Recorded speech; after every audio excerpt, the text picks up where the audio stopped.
just to the plate, scrape up the plate, reach for it, put your face on. Gotta put your tail on.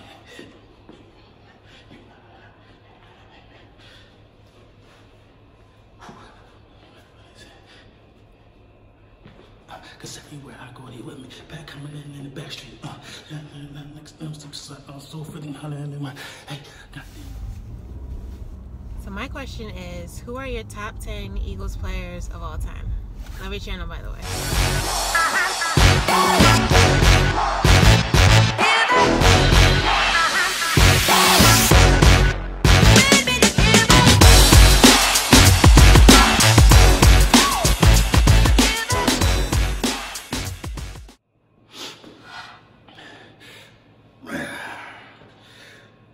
You know what I mean? Try and get this chest back right. It's coming. Yeah. Work that upper and that at the same time. You know, little Brunson back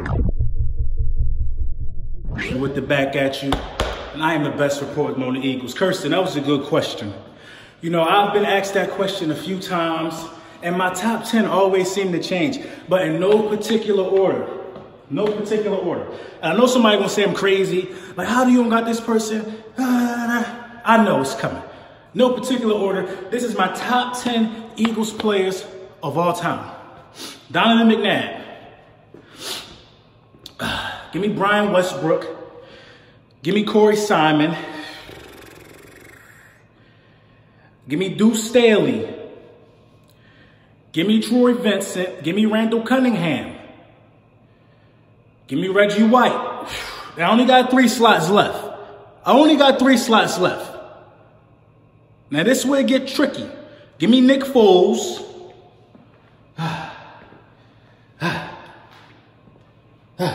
Give me Brian Dawkins. Almost blew that. Or did I say Brian Dawkins twice? So this is my last slot. Who deserves it? It's kind of hard when you got a franchise who just got it done. So you got to have a lot of players who contributed to the. I got to go with Malcolm. And if I said Brian Dawkins twice, one more player for my honorable mention. Come on, Rustin. Come on. It's 4:30 in the morning, by the way. I'm down here getting it in. The gym connected to my condo empty around this time. Listen, condo fees are a mug, but listen, condo fees come in handy. You ain't got the shovel, you got a gym. Yeah, just pay the fees. All right, my last guy.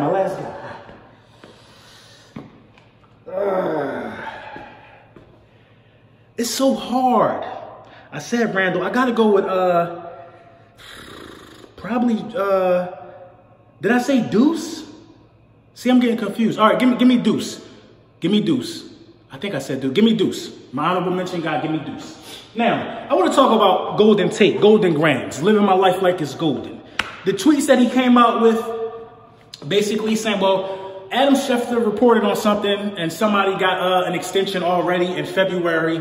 I forget who it was. Somebody got a 1-year extension. And Tate basically responded to the tweet, retweeted the tweet, and added his own comment basically saying that, oh, we can get extensions. We don't have to wait till March to get extensions.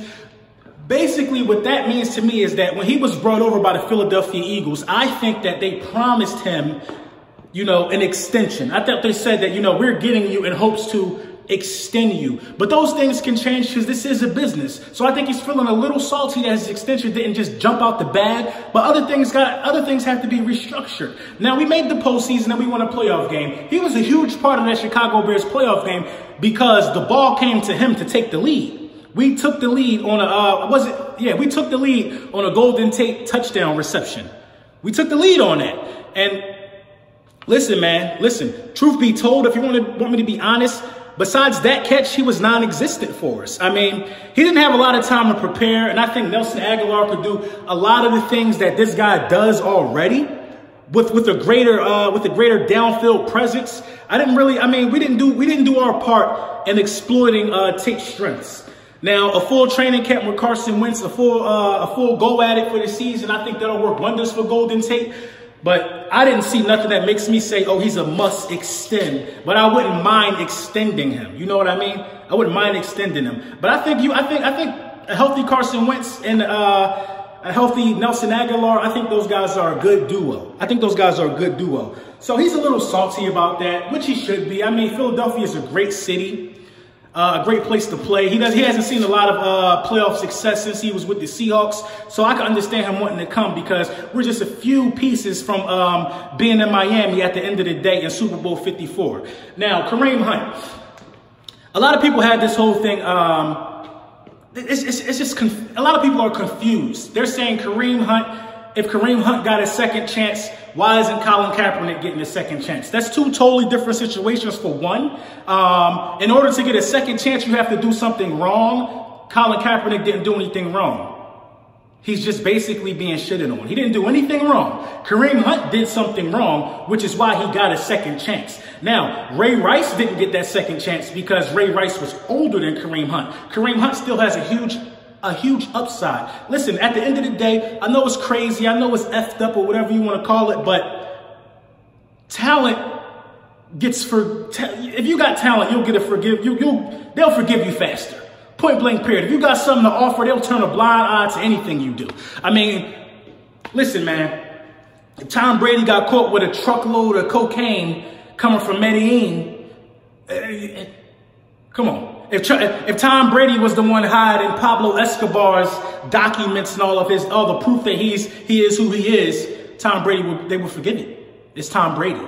That's just what it is. That's just the world we live in. So at the end of the day, the Browns had to do that, though. Think about it like this. The Browns had to do that. The Browns have nowhere else to go. You can't go any lower than the Browns. The Browns are the staple for failures. The Browns are the staple for failures. The Browns were content with being failures for a very long time. They were content with being failures for a very long time. And nobody should be content with just being mediocre and being a failure. And the Browns were content with that. And it shows, you know, I mean, the Browns, even the Browns want to be better. So I can't understand why human beings don't want to be better in their life if the Browns even want to be better. And Kareem Hunt makes the Browns better. He makes the Browns better. You know, I wouldn't have been upset if the Eagles would have went after him. But at the end of the day, we don't need to do that. We got enough picks. We got things that we can... Listen, we got things set up.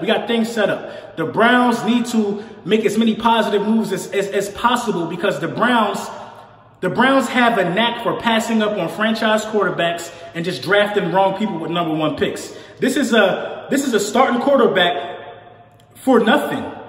But Chubb has been doing good, so it's kind of confusing. I think the Browns might have jumped the gun on this one too. This can't make Chubb happy. But at the end of the day, we don't care what makes nobody happy. We care about us. Now, if Golden Tate was to go, he can be replaced. He's a slot receiver. He's not the #1 guy. Nelson Aguilar can take over that role easily.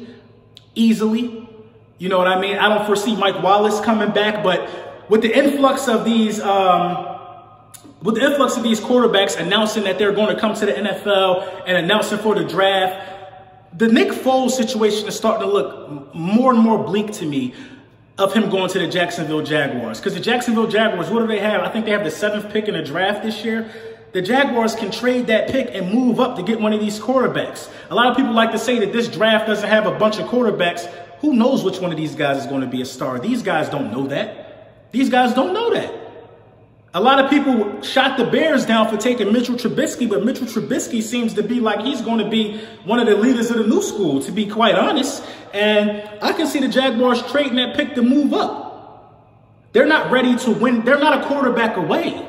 They're not a quarterback away. The Jaguars are only a quarterback away if they keep all their pieces that they have now. The Jags aren't a quarterback away. The Jags might be in a tear-down situation. They may be only looking to keep Jalen Ramsey. It's very possible that I can see the Jaguars trading that pick to move up to get one of these young guys that they can mold and they can grow and do whatever they want to do with them. You know what I'm saying? And probably keep Blake Bortles for one more year and mold this young guy. I can see something like that happening. So the Nick Foles situation, it's not totally out of our hands, but at the end of the day, it's nothing that we even need to worry about anymore. We got 2 great quarterbacks. Like I said, it's not a controversy. It's 4:30 in the morning. And I'm pretty sure that all the greats, the great minds, listen, it's 4:30 in the morning. Yes, it's the off season, but if I'm up here talking about this game, I'm pretty sure the GMs, the coaching staffs, they're having weekly meetings about what's to come. If we talking about it, they talking about it. You know what I mean? But I'm pretty sure they're going to do what's best for the organization. And that's all I got to say about that. I'm Lil Brunson, back at you with the back at you. I am the best reporting on the Eagles. Don't sit down with life today. Don't be complacent. Get out and do something. Better your situation. No excuses for nobody. We all got the means. We all got breath in our lungs. We all can function. If we got a fully functional brain, can't feel sorry for yourself. Get out there and do something. Be motivational. Be inspirational. Life ain't about just being complacent. And I don't believe the Philadelphia Eagles will ever be complacent again after winning that Super Bowl.